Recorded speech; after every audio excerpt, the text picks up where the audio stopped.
it's my pleasure right now here in studio. I always prefer the in-studio interviews. To say hello and a warm welcome, Jan Fox, Executive Director for Reach Edmonton. Hi, Jan. Hi, Ryan. And Jay Connor from Learning Ovations down in beautiful Paradise Valley, Arizona. You picked a good time of year to come up here to Edmonton. Ryan, it's beautiful today. We saw a wonderful rainbow first thing this morning, so it's great to be here with you. Good stuff. Love it. And many people are commenting not just one rainbow. Some have seen double rainbows today on the eve of the kickoff to Edmonton's Pride Festival this weekend as well. So some people are seeing a sign in the sky, right? Perfect. Hey, Jan, your AGM goes tonight at 6 o'clock at the Central Line Senior Center. Most people, I think, know or have a bit of an idea what Reach Edmonton does, but for those that are unfamiliar, can you tee it up for us? Oh, thank you very much. Yes, Reach is a coordinating council that has a very lofty goal of making Edmonton a safer community within one generation. And the way that we do that, Ryan, is by working with groups and agencies, a little bit challenging people to work in a little bit of a different way. The idea about one generation is really important because we're not looking for quick fix solutions, but we're looking for true systemic change. And that's all about working together better and differently, thinking outside the box, creating the space for innovation. And that kind of leads us to why we have someone of Jay's caliber coming to speak to us to reinforce the work that we're doing. Jay, with regards to your background, people always want to know where is the authority coming from to speak on something like crime rates and literacy? What's your background? Well, for half my career, I was in the corporate world, ADT Security Systems, Johnson Controls, and after I sold a business, I had the opportunity to kind of sit back, and my wife basically said, Jay, you've moved us a number of times. We're very happy here, and it happened to be in Ann Arbor, Michigan at the time. Kids are thriving. I want to go back and get my PhD, so let us know what you're going to do now. And at that point in time, I was very fascinated about community and got very much involved with an organization called the New Center, which was actually providing a lot of resources, very similar in some regards to Reach here, but did it much more in a space place. We offered rent, we offered consulting services, and all different kinds of resources for nonprofit community organizations. And after the beginning, we assessed, well, how are those organizations doing? And we found that those organizations were thriving and doing very well. But then we asked the next question, and that was, how is the community doing with these stronger organizations? And we couldn't find any strong indicator of outcome changes. So that really focused my work for the last 15 years. And that really is, how do we achieve the kind of transformative outcomes, the kind of outcomes Jan's talking about, safe communities in a generation? How do communities actually do that? And so I wrote a book funded by Kellogg Foundation and the Wagner Foundation, and it's called Community Visions, Community Solutions, that really says what are some of those key answers, those key learnings to how communities can really expect to get to much better changes and outcomes in a shorter period of time. So when we talk to people in, let's say, for example, frontline policing, and they say, okay, we want to reduce crime rates in a certain neighborhood or even citywide, they'll talk about things like lighting or increased foot patrols or better support systems for cons that have reached parole and they're going to be out on probation, these types of things. But when you talk about systemic change, I understand why we might be looking at youth, because we understand that certain things tend to run in perpetuity, don't they? Whether it's violence, whether it's drug abuse, whether it's sex abuse, poverty. We've got to sometimes look to I often call them on this show the leaders of tomorrow, Jan. Absolutely. And I just want to pick up on what you said at the beginning, Ryan. All those things that you said that were important are equally important, too. So good lighting, safe streets, all those kinds of things are a big piece of the prevention. There's no doubt about it. And one of the things we also find that is really important is when neighbors know each other, when they get out and they're talking to each other. So the more friendly you make a neighborhood, so lots of things happening in the front yard, for example. So all of those things are also important. So I don't want to discount those in any way, as is having, a positive police presence. But, I don't think I've ever met a police officer that went into the business that didn't want to help people and want to prevent crime, too. So that's a big piece of the work that the police do, and we're so fortunate to have a great relationship with EPS in that regard.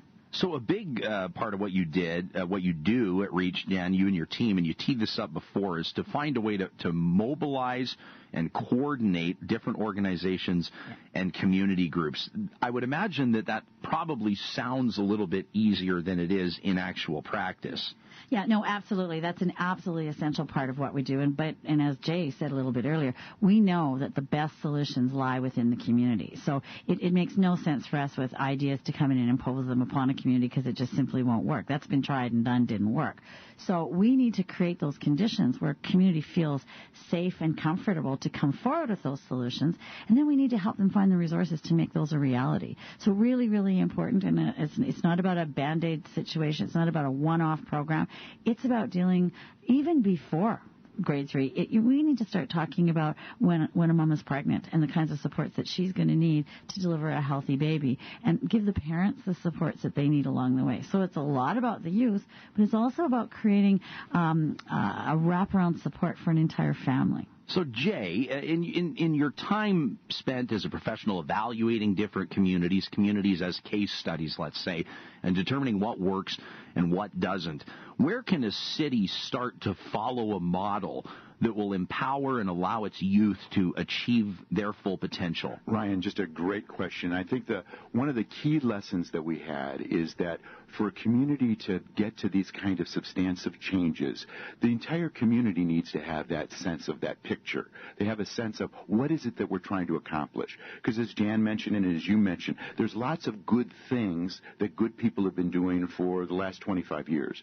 The question is how to bring all those good things to focus to be able to achieve outcomes that will be lasting, sustainable. Because that doesn't always happen, does it, Jan? I mean, I know, and I'm just speaking from an observational standpoint, and I have not sat in the boardrooms, but you talk about different organizations that try to work together, and oftentimes there's geographical problems, right? The organizations are at different places in the city, and if they're not, then residents of some communities start to complain that it seems all the social services have converged upon their neighborhood, right? Yeah. So where do we start to provide this cooperation? Because, I mean, I hate to just start pulling names out, but let's do it. The United Way doesn't necessarily want to, bad example. Let's say Boyle Street Community Services doesn't necessarily work directly with Edmonton's Food Bank, or directly with the Mustard Seed, or directly with other support organizations, the Salvation Army, but I'm sure that they have common clients. I'm sure that they do try to collaborate, but it's probably not as easy as we might make it out to be. No, it's not as easy. And like you said, everybody believes that collaboration and cooperation is important. Of course, that's the cornerstone of the work that we do. But that's the value of reach. Because, the thing is that groups and organizations are so busy delivering services to people in need, to vulnerable Edmontonians, that they want to cooperate, they want to collaborate, but they sometimes have to do that off the side of their desk. So an organization like Reach can help that. We can do the heavy lifting around those kinds of things. We can create the conditions for people to come together. And it includes things like developing outcomes for programs, ensuring extraordinarily good evaluation. So I can say to the United Way or other funders that the programs that we've got our stamp of approval on, we know they're working because we've absolutely evaluated them. We can do things like, give meeting spaces, provide training, those things that cause difficulty in the not-for-profit world. Now, a perfect example of that is a project that we are working on with some of the partners you mentioned called All In for Youth, and we're working really closely with United Way, with Big Brothers Big Sisters, with the Family Resource Center, with the school boards, and we're bringing together people to provide completely better school experiences for vulnerable kids, including the work and building very much on the work that Jay is doing. So there's something very interesting. I think we can probably, this will be a tip of the cap to your American roots, Jay. We'll call it a mile marker, not a kilometer marker.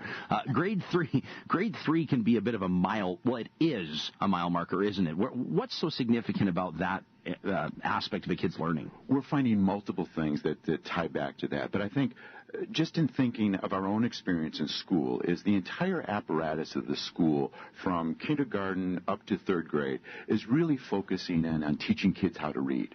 After third grade, it shifts. It shifts dramatically to those kids using that reading to learn. And so if you're not a successful reader by the time that you finish third grade, the entire apparatus, if you will, in most of our schools moves on. And that means the behinder and behinder that you get as an individual child. In our communities of need across North America, we're finding 50% and more of our kids not reading at a basic grade level by the end of third grade. So what you're doing just there, by the time a child is 8, you're almost consigning them to repeating that cycle of poverty. And one of the other most important, and I think where it connects with Jan's work in many ways, is that there's a 6 times higher likelihood of involvement with a criminal justice system if you aren't on grade level reading at the end of third grade. 6 times higher. 6 times higher. And we're seeing connections in the same way across pursuing STEM, which is science, technology, engineering, and math, which are going to be the jobs of our future. A much higher likelihood, 75% of the kids that are reading on grade level will have the opportunity to move into STEM, where if they're not reading on grade level, that's almost closed to them. So we're talking about children in schools today that their future is almost being preordained for them if they're not reading on grade level. The beauty about this, Ryan, is that, and this comes from work that I did in other communities across North America, as they're zeroing in on what are the leverage points to get to the kind of outcomes that Jan is talking about, safe communities within a generation.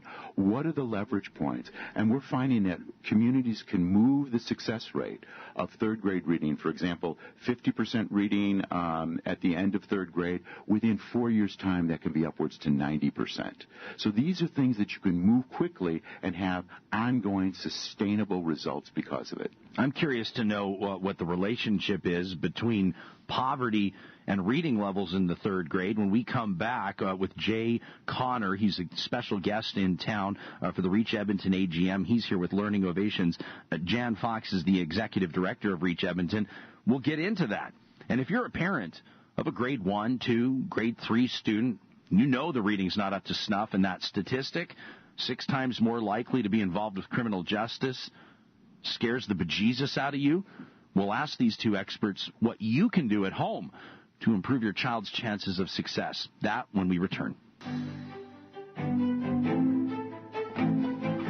Fascinating conversation with Jay Connor from Learning Ovations in Paradise Valley, Arizona. He's up here for the annual general meeting, Reach Edmonton. The executive director of that organization, Jan Fox, also joining me here in studio. We'll pick up where we left off before the break. Grade 3 reading levels. Jay, you mentioned to us, based on research that you've seen, if a child's not up to snuff reading-wise by grade 3, 6 times more likely to have involvement with the criminal justice system. What does it have to do with poverty? Because we talk about cycles of poverty. Are those students coming from lower income family situations less able to read statistically? Well, first of all, Ryan, is that reading successfully in third grade and the need to do that is important for all kids. What we're seeing, though, is children in poverty tend to walk into the kindergarten door with different skill sets than children from middle class or other families. And so instead of blaming the poverty environment, what we're seeing is communities and schools are saying, well, that's the reality. Now, what is it that we can do to make sure, irrespective of the skill set they walk through at the kindergarten door, that all children can succeed? And that's really where our focus has been, is that, yes, it takes a community, as Jan and you were talking about before, to have the right things in place, whether it's prenatal support, whether it's early childhood. All of those are extremely important. But at the same time is that we can't afford children not to be successful because of the environments that they're coming from. And that's something that we're seeing real strong progress in. When we talk about kids having a legitimate shot, a fair shot right off the bat. A listener here has posed a question for you, Jan, wondering how REACH will implement programs, or maybe there already is one, to support young students, young children with FASD, with the fetal alcohol syndrome, as we understand it. For many children we know, born into situations far from their choosing, they're behind the 8 ball right off the bat. Yeah, very serious situation. And I just comment on my own background. For 30 years, I worked for Corrections Canada and worked in jails and worked in the community corrections. And that was a major issue that was related. And again, it goes back to my comment around needing to take care of moms when they're pregnant as well. But I need to say right up front, and it's an excellent question from your listener, that REACH is not a service delivery agency. It's really important that be clear. We work with so many amazing partners who do have that that expertise. So many people are working in the field of fetal alcohol spectrum disorder. But what REACH does is the coordination piece of trying to make sure that there is not duplication, that we're targeting the right areas. We do the research, we do the evaluation, and we're involved in many programs in that regard. But I want to be sure that people know that we don't actually deliver those programs. Let me put you on the spot just for a second here. Based on your evaluation of different organizations operating here in Edmonton, is there one particular area of service delivery where Edmontonians or Albertans, let's say, are particularly well served? And is there one area where there may have been some deficiencies identified that we can endeavor to improve upon? You know, I was actually saying to Jay on the way over here that I'm really, really proud to live in Edmonton because we have so many amazing services and we have so many committed people. And I think that if there's anything that we can do better, it's just to learn from each other and to come together more often to learn about what we're doing. So there was an example of a program that REACH was involved in, and it was called our Rap Ed. And really what it is programs to help young people stay out of gangs. So and there was an opportunity to apply to the federal government for some significant money, $5 million actually, to do this program. And traditionally what would happen in Edmonton is each group, you know, that services young people or provide services for kids that are at risk of becoming involved in gangs, each group would put in an application for this money, and maybe they'd get a little bit here, a little bit there. But what REACH did was we brought everybody together and we asked them to take a leap of faith with us. We said, would you work with us instead of putting your own application in, and we'd put in one big collaborative, and we would work together in a very different way. That would mean that you would all bring your expertise to the table. It wasn't about trying to make everybody the same. It was about bringing all the expertise to the table. And the long and the short of that is that we ended up getting the $5 million into the city of Edmonton to deal with a very serious issue. So that's kind of the work that we do, bring people together to get a better long-term outcome. Jay, we've got another guest here who says, you know, in my perspective, it's a little disingenuous to say that STEM fields, we're talking about science, technology, engineering, and mathematics, correct, are the jobs of the future. Trades will be just as important, and kids should be taught that. So how do we approach talking to kids about career paths as young as grade 3? You know, and that's a very important observation. And I guess I wasn't trying to in any way discount trades or to STEM. Is it really is give children the opportunity to have a trade, to have an experience, to have a career. Because reading will be equally important to both. Absolutely. What we're seeing is in those schools that are working in terms of achieving results in third grade reading, they're beginning to introduce career discussions well before the 8th grade. So what we've seen in more traditional environments where children aren't being as successful, the work in 4th, 5th, 6th, and 7th grade has to say, how do we remediate? How do we make up for the fact that they aren't reading? Once children are able to read, you can now begin to say, how do we support them in terms of their lifelong choices? So you see more conversations about career, more conversations about the choices in career. All the careers, whether it's trades, whether it's technology, whatever it is, are going to be crucial to Edmonton as our economy expands and grows. And it really is making sure that those children have the opportunity to find their place and be successful in that economy. I've just got 2 minutes left, but we have a very engaged audience, and I know that there are a lot of parents tuning in that would love a couple bullet point tips on what they can do to give their young learners the best chance at success. Is there a direction that you can point these parents in, or is there one or two ideas that you think are important? I'll do two. The first one is that I think the more time we can spend reading to our children as early as possible, the better.